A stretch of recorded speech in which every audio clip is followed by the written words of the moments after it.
వెళ్ళి ఆయన కాళ్ళ మీద పడు. లేవండి. మీరు మామూలు మనుషులు కాదు స్వామి. టోపీలు పెట్టుకుని ఉద్యోగాలు వస్తాయన్నారు, అలాగే జరిగింది. ఏబిసిడీలు వస్తే చాలన్నారు, చివరికి వాటిలతోనే ఉద్యోగాలు తెచ్చుకున్నాం. ఇందులో నాదేముంది?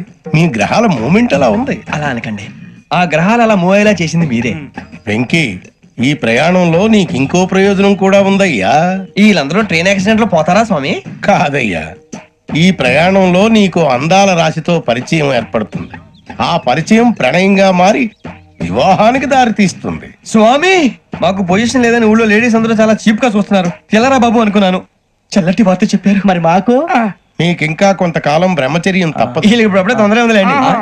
మేము బయలుదేరుతాం స్వామి, మిక్సెల్ టచ్ లో ఉంటాం. శుభం. ముచ్చిగా ఏట్రా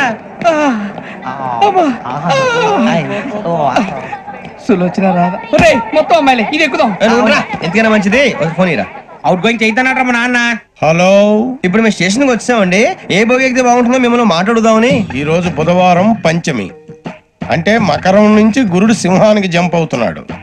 ఏదైనా ఆడ్ నెంబర్ బోగిలో కూర్చోండి. ఆడ నంబరా? నంబర్లు ఆడమాగా ఉంటాయి గురూజీ.